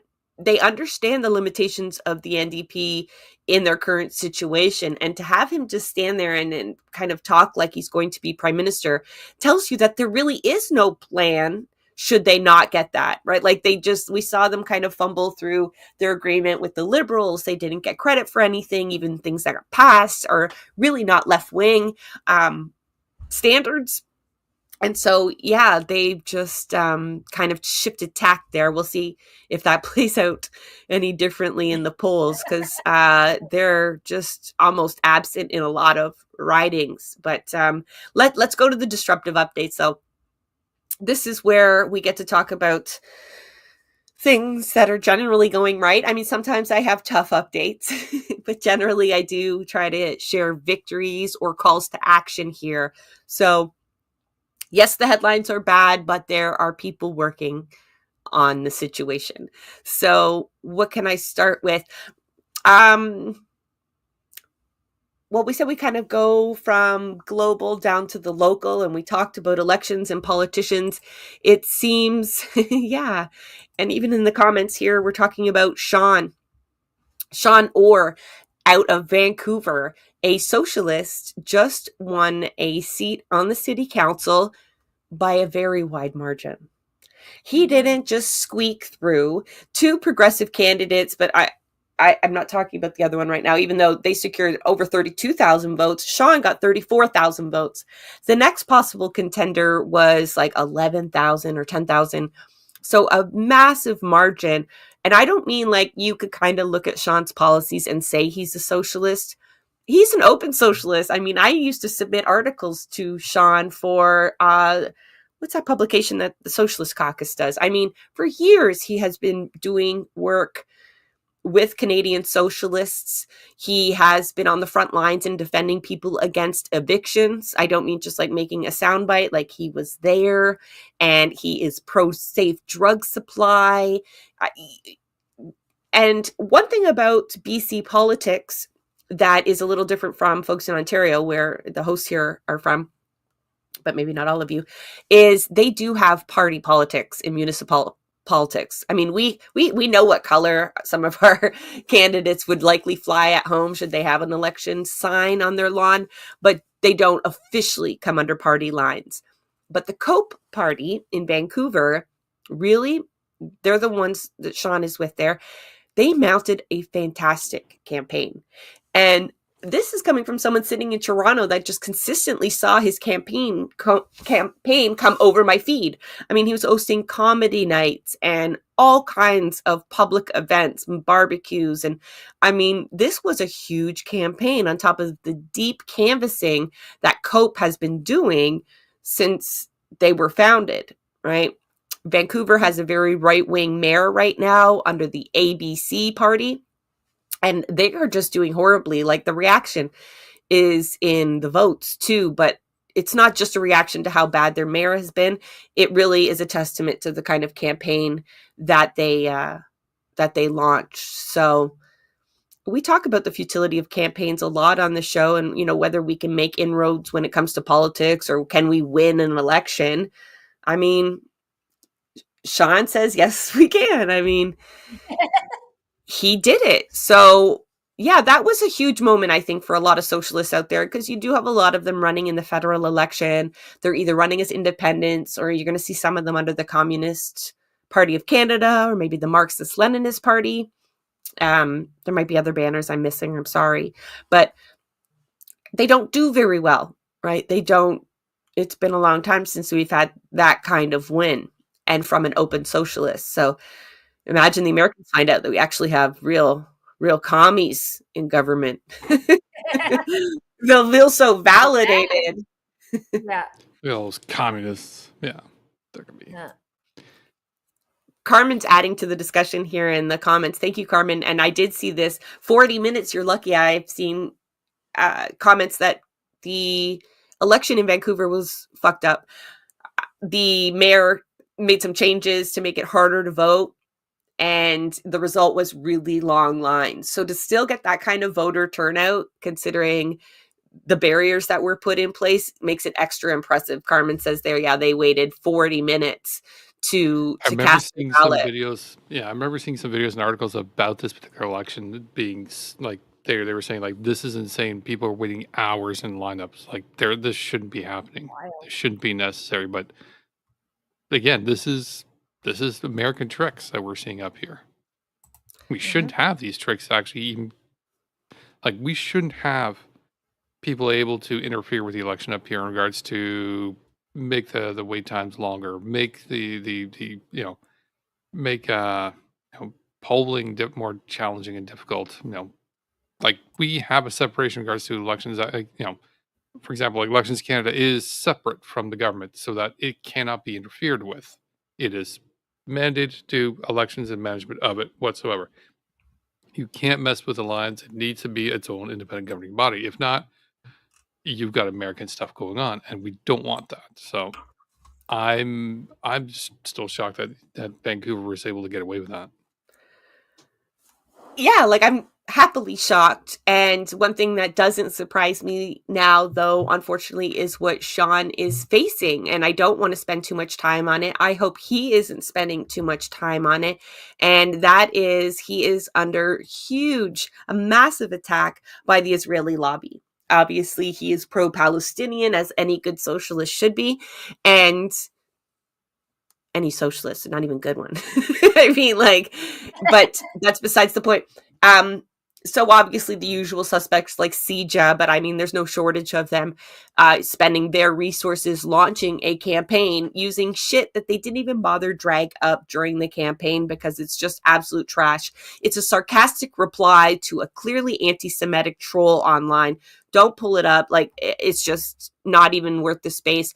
The thing that makes me most mad is, like, you can expect that. Almost all socialists in a place of power that you can see get brought down by these very allegations, right? So Sarah Jama, she describes herself as a socialist or at least an anti-capitalist. We saw her get taken down with very similar, not taken down, I mean, well, she's not in office anymore, but she's still doing good work. Jeremy Corbyn is a famous example out of the UK. And I mean, I myself, they tried to use those types of smears to remove me from the NDP. And they threw a content creator under the bus, just this week using this. So it does play into politics a lot. They are often able to silence politicians using this. So I get most upset when I see them feeling like they have to respond. And like, I can't judge them because I'm not in that spot right now. And it's not like I didn't respond when I was under attack, but like, I didn't have like this job to do, right? Like, I didn't have like all of these massive things that Sean will have to fight in council, like legitimate battles with a right-wing mayor, that he has to spend his energy crafting and releasing responses to just bullshit. Right. So not only is it trying to like pressure him to resign a seat that he just got with a massive mandate, but silence him, make him question every time he needs to post about Palestine or something controversial, and taint him in the eyes of the public that just voted for him. But, I would like to see politicians just like, continue to stare downrange a little bit and not get pulled into those conversations. We'll do those fighting for you. Yeah. I like I said, it's the transnational agenda, right? That like there is a clear-cut agenda by the ruling class to ensure that socialist communists are never allowed to platform themselves. And the Israeli lobby has been very beneficial to the ruling class in order to like bring down anybody who has a moral conscience, because they slander them as saying that they're anti-Semitic. But you say Jeremy Corbyn, and this story always kills me because, again, I think about like when you have to follow the breadcrumbs a little bit, Keir Starmer was served in the Jeremy Corbyn cabinet many years ago when Jeremy Corbyn was the prime minister, and he attended the Trilateral Committee, which is like our Trilateral Commission, which is a Henry Kissinger CIA run meeting. Okay, friends, like we're talking about like high level, like war criminal type, like I said, run by Henry Kissinger. And also I think the Rockefellers. So good, some excellent CIA folk there. But the explicit outcome of that meeting in one of the last years of Jeremy Corbyn's prime ministership was to remove him as the prime minister, to not allow him to get reelected. That was the outcome of that meeting. By the way, Mark Carney was the governor of the Bank of England at that time, serving under Jeremy Corbyn as well. So, you always find a way to bring Carney into this. There's just so many connections. And Mark Carney has attended the Trilateral Commission multiple times. Right. Yeah. Same idea as the Bilderberg meetings. These are CIA run meetings. These are like there's CIA folks who serve on them, who run them. You just have to say Henry Kissinger. Okay. Like literally the world's worst war criminal. So like there are, I don't know. There's people competing for that now. I don't know. He's dead now at least. But there's a it's like retiring undefeated. Yeah. Exactly. Oh, Henry Kissinger wrote a book with Eric Schmidt from Google. And the outcome of that book that they wrote, it was not written that long ago. It was about AI. And the outcome of that book was that basically either AI is going to take over the world and we're going to end up in technocracy, or there will be a popular revolution. That was the end of their book. Ooh, B. I choose B. take it from the mouths of the oppressors, okay? They're already telling us what the outcome needs to be. Popular revolution. It needs So to be. something- I'm not sure they put it Yeah, that way, but mean, I that's it, would. right? Yeah, but that's what they're afraid of. That's really what they're afraid. They're telling us right in verbatim. They're saying we're afraid of popular revolution. They are afraid of socialism. They're afraid of communism because that is actually only the real threat to capital. And so you see these folks that are being slandered by all angles, by institutions that have been trying to legitimize themselves over the years, like the Israeli lobby, when in fact they are just fascists and they're genocidal maniacs. So and part of the capitalist class. So you can see all the connections. You gotta pull Definitely. up the thread. Yeah. All right, I'm not sure if you're going to be able to work Carney into these next few stories, but you can try. Oh, That'll you be your never know. challenge. You That'll never be your know, challenge, yeah. Ashley. But I mean, I'm sure You we know can. the answer already. She'll find it. Yeah, no, I know. And she'll have like stats too. It won't just be like, oh, in spirit, did you know? Ashes is ready to unleash her inner Charlie Day. It's all connected. I know. I've got to put a set of clips together, and like it would just blow people's mind. It would be like this whole YouTube documentary on Ashley taking I down have Carney. The chaos of the Bronfman family, just in the relation to is just so insane. Like they've literally funded a sex cult for a very long time, like the Nixium cult. Like that is a whole thing. They helped overthrow the Gaddafi government. Like I'm telling you, these people are insane. Like Ashley, the keywords, girl. I think it's just a checklist, and she's hit them all. She is. That's what you're working on. This bingo card of like NSA fucking flag words. The BOMB is just the one that's missing, right? Like, let's just let's move on. Okay. So about 2 weeks ago now, we had hunger strikers on the Blueprints of Disruption podcast. So there was 3 students from UBC and UBCO, which is Okanagan. Campus of UBC. And they went on hunger strike, some of them for 12 days. And this was just a part of a longer 16-month campaign, obviously, that really peaked with the encampments last summer. But this has been constant pressure on their administrators to divest from weapons manufacturers. And finally, the folks at UBC got a little bit of movement. Now, true to form, whatever they've given us is not enough, so the fight isn't over, but this is the first time that UBC has even bothered to respond. So the students issued a statement there. It's really lengthy. You can go to their Instagram, UBC Divest, to really get into why the response is insufficient. But the university has promised to take social justice into consideration when deciding on investments. So even though they claim to be a social justice institution, that hadn't been part of their mandate before. So, before you could be a war profiteer and claim that you are dedicated to social justice. So how that translates into Israeli weapons manufacturers or, cutting ties with them academically, that is still on the table. There's also other funds that need to be redirected. So like I said, the fight isn't over, but they finally got a response from UBC. So, I messaged them and I said, drop, because, when they went on hunger strike, they spoke of this analogy of a water cup getting filled. And when you do what you do, you never know what drop you're going to be in that cup. And often when we look at movements, we only see the end result. We only see the spillover, that moment when that last drop did breach the threshold needed, but you don't know what drop you're contributing. So you just keep going drop by drop by drop.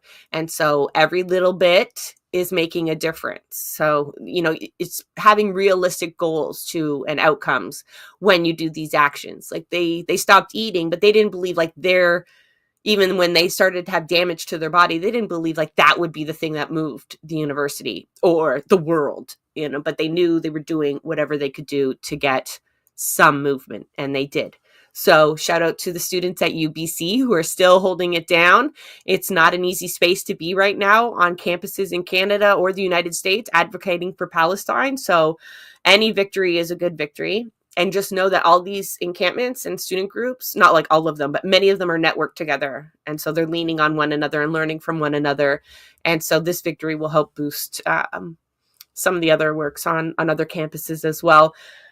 I shared in the Instagram story right before I went online for Blueprints of Disruption. University students at Waterloo are also escalating actions on their campus. McGill is being faced with a lot of retributions. So there's a campus near you where there's a group that needs your support. So find them and plug in. You can check our feed. We follow most of them. So you can look at who we follow if you're looking for folks that are doing good work. Another thing that we talk a lot about on Blueprints of Disruption is tenant organizing. I get so excited when I talk about this because I feel like it's like the secret. It's like the answer. When you think of like some neighborhoods having 80% tenants in them, you know, you can only just imagine what mobilizing them could do, right? And generally across the country, it's like between 30 and 35% of us are tenants. So tenant unions are springing up all over the place, but that isn't news because we've talked about that. But they did have a victory here. So one of the tactics being used successfully by tenant organizers is to go after the landlord, a shared landlord. That quite often will mean multiple buildings. And trust me, if that fucker is not fixing your stuff, he's not fixing his other tenant stuff. And if he's trying to evict you to gentrify the neighborhood, there's likely another building he's doing the same. I say he, but it could be anybody, but it's usually he. From the stories that I've shared so far, it's always been a he. I'm sorry, Joe. This one is Michael. This one's also got a name too, so yeah. So he's not. We will name and shame him because that is another one of the tactics that is being used. You know, like posters. Make sure they're not just an anonymous landlord, even if they might hide behind a numbered company. He is Michael Klein, and he is notoriously a bad landlord. And many chapters of ACORN and tenants have been going and fighting him at the landlord tenant board and in other ways. But 2 buildings were successful this week in staving off rent evictions. They claim, one of the reasons they claim that they are being successful at the landlord tenant board, which is notoriously slanted towards landlords, it's stacked with landlords, and is that one, you know, they go multiple tenants after one landlord. So it's not just like one by one, you know, apartment 519 is fighting the eviction and so on and so on. It's like the collective of the building is fighting the entire idea behind the eviction. And on top of that, they encourage as many people as possible to be at the hearings. These are often online and are in Ontario. I'm pretty sure they're still only online. Anyway, so the organizers, or like ACORN in this instance, will send out a link where anybody from home can witness the hearing. It tells the judge and the landlord that people are watching this process. And that has, whether that's the thing or the fact that these landlords are just pieces of shit and it's so obvious that you have to make this ruling, but they're saying like it does contribute to the success. So when you see tenant organizers plead with you like 9 or 10 o'clock, can you just log on? You can just have that on Zoom on your phone or on your computer running in the background. You don't actually even have to witness it, but you just kind of be an observer there and they see how many people are watching from the gallery. And it's just one way you can help these tenants if there's just like no other way. It's really, a lot of people message me and say like, I can't get into the streets. It's just, I can't do this, I can't do that. And that is the reality. But online, there's still ways you could prop some of this work up. Many ways, actually, many ways. So yeah, I always like to share the landlord losing, because some people think like once you get an eviction notice, that's it, you're done. So the advice ACORN gave in their post, oh, you've got the points up. Thank you, Joe. It really is. I mean, you might not be able to start a tenant union, but I can guarantee you that there's one near you that will help you or allow you to get to point B there, which I think is get representation. So they will have a lawyer or contacts for a lawyer or some kind of representation. So you don't go at it alone. You don't have to have a tenant union to fight your landlord. It does help. It should be your end goal. But yeah, there's ways to get at that. And make sure you log on if you see folks asking for help. Oh, do not move. That's the key point there that I didn't say.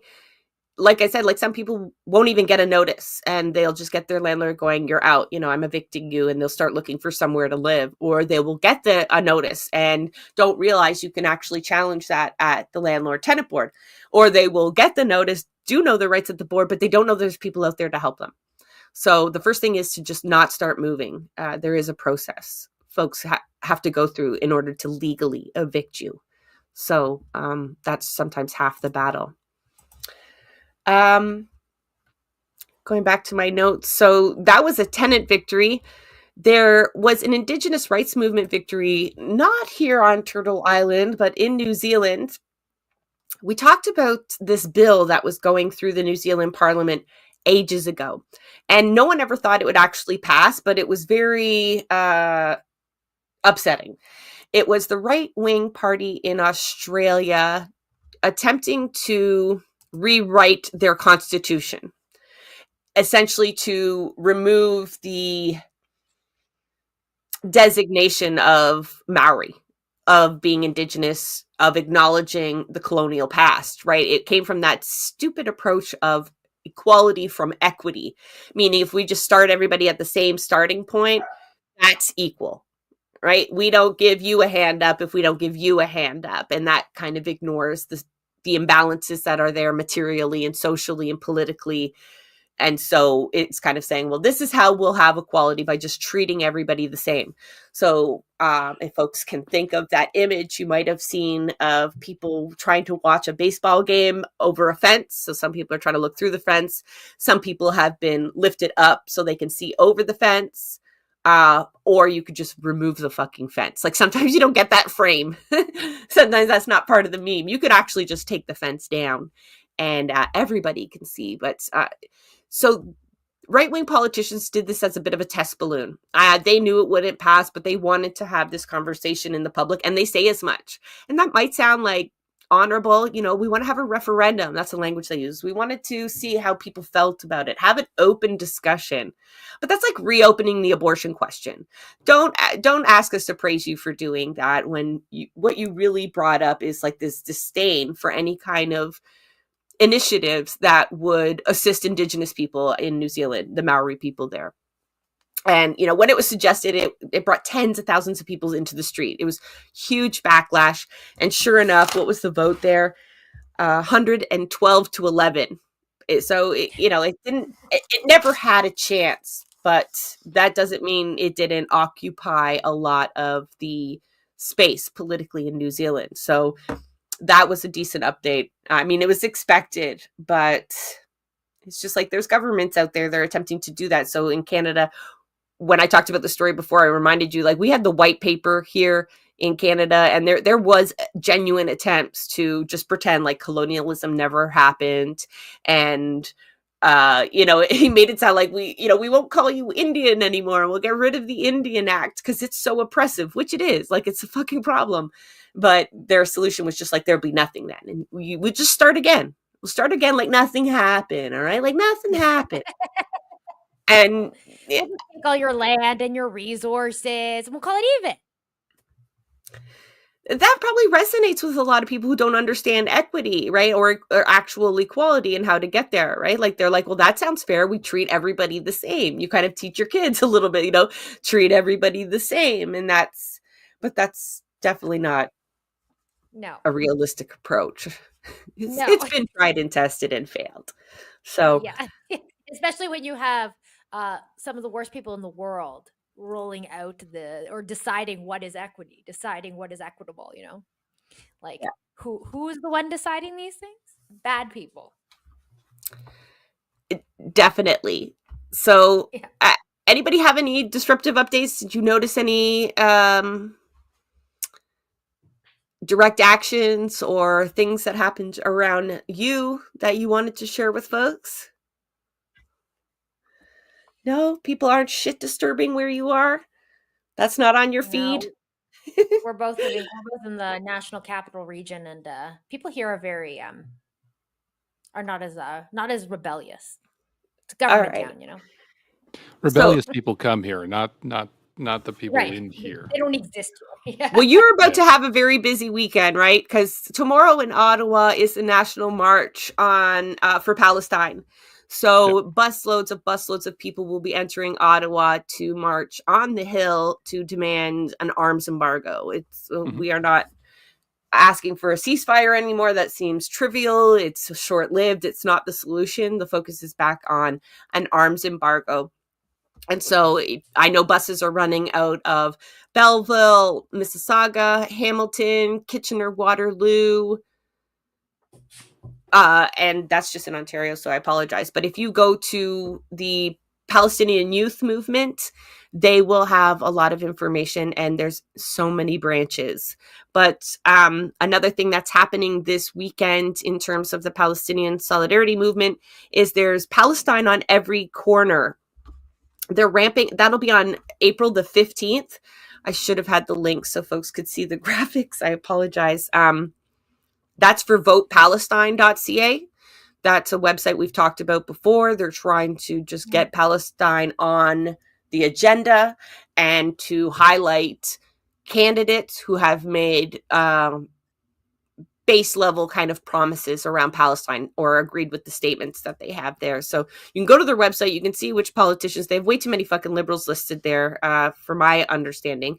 But alas, so you'll find local organizations everywhere on the 15th doing like postering, flyering, really entry-level stuff. You don't have to bring any supplies. You just show up and add a body to the cause.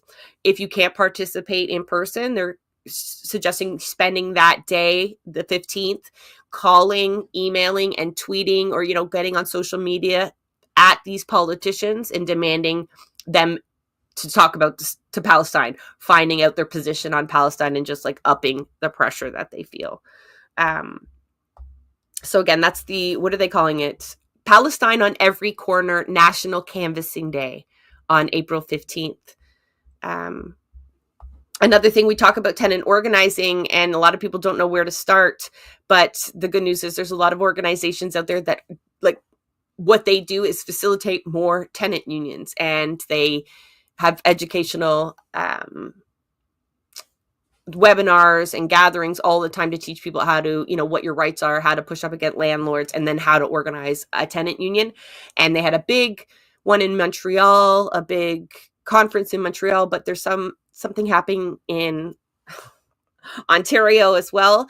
The York Southwestern Tenants Union, they are holding an event that you have to register for. I should have shared the video. Bruno, you got to find Bruno's out there on York Southwestern. He's gathering folks for April 25th. So I'll probably remind you again next week, but it's many, many speakers, both the Friday night and then all day Saturday on April 26th.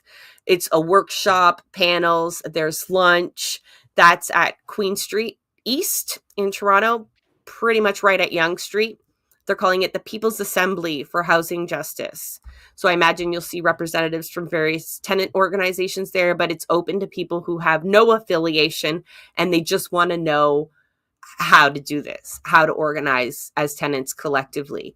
So if you're on our feed, it's all over our feed, which is Blueprints of Disruption. But like I said, I'll remind you folks next week, and maybe I'll still give you time to register, even though I believe it'll be pretty popular. The Montreal event sold out pretty quickly, and a lot of the panelists have already been on the show, so that was fun. But yeah, there's people trying to build up tenant capacity, and for me, I find that pretty exciting. That was it in terms of my updates from the grassroots. I mean, it's just a sampling of it, really.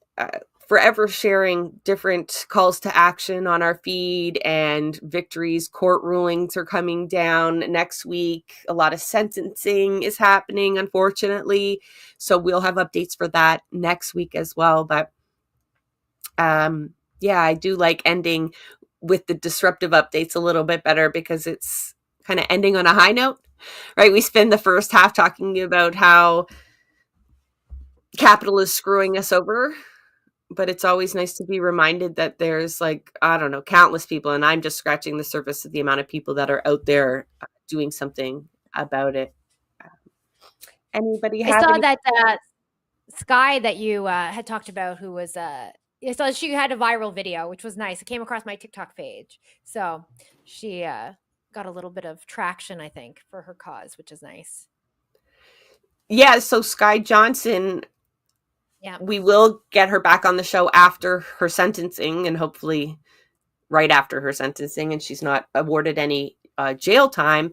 That has been a huge kind of punishment of process example of a young woman who taped a poster to the Starbucks window, faced mischief charges, was convicted, and has now been waiting months for the sentencing to happen as well. So for taping a piece of paper to a Starbucks window. And that viral video, I can tell you she's not lying at all. She is like one of the first people that was charged in North America for Palestine solidarity work. Toronto police have really worked hard to kind of set the bar very low in terms of their response to Palestinian solidarity. Like, I'm surprised she was convicted. To be honest, I didn't see that ending in a conviction, but quite often, like, that's not even the purpose, is to end up in a conviction. It's just to torment these people. But she has really made lemonade out of those lemons. And so, yeah, you can find her, Sky Johnson. It's SKIGH. Don't make the mistake. You'll never find her the other way. But if you do look up her name, she makes the comment there. It's like, if you look up her name on Google, it's horrific. Like, the Toronto Sun and all the worst players have done hit pieces on her very early on. And that's actually that injustice is actually what spawned one of the most active Palestinian solidarity local groups, Eglinton and Lawrence, Don Valley. They saw that happen and just knew that they needed to do something in response, mobilize locally. And then that has just been a whirlwind of local groups popping up. So, well, that video went pretty viral. I saw there was like some pretty big names like supporting her and stuff. Like Nemesis had posted on there and stuff. So hopefully she gets some good support out of it. Which, what a terrible situation. I hope she sues them. Honestly, I hope that after a couple of years, once things have settled, that she is able to sue all of those publications who slandered her. Yeah. And, miscarriage of justice, but, with the conviction, I don't know where she stands legally, but it's nice to see that they've not been able to silence her. She was one of the few that didn't really have those gag orders around her bail conditions, which were still bad. They still cost her big time. And she was doxxed and all of these awful things. But hopefully I'll be able to announce like an episode with her soon, because I like to give updates on some of the shit disturbers that we talk about. And that's been a long time. She's been dealing with this for a very long time now. I had to scroll very far back in the episodes to find that one and the discussion that we had with her. So, shout out to anybody kind of facing those processes right now. If you'd like to tell your story to us, we'd be happy to share it. Just make sure you check with your lawyer first. Yeah. So just so you know what you can say and what you can't say. That's a problem I have. Not a problem, but, I interview activists and organizers a lot. And one of the instructions I give them at the beginning and the end is like, if there's anything you shared with me that you think maybe you shouldn't have, let me know and I will take it out. But it's so fucked up that we have to overthink all of this so much. Joe's got a story to tell too, right? But it's like, how much can I share? What will help? What will hurt? And that's just stuff we were never meant to navigate, but we sure are now. But thanks, folks, for coming out for another Friday. We'll do it again next week. Who knows who will join us then or what the hell we'll be talking about. The headlines are so ever shifting. And but I know we'll definitely have very good updates from the grassroots, as we always do. So that momentum builds as the iron fist tries to crush us. That is always the reaction, right? Is we adapt and we keep pushing forward. So have a good weekend. Hopefully it's not snowing where you are anymore. And may the snow melt and the flowers come up, and it will fully be spring when we check in next week. I'm I feel it. I will have a pick of a tulip ready for you. But Oh my until God. then, yeah, until then, make sure you keep disrupting.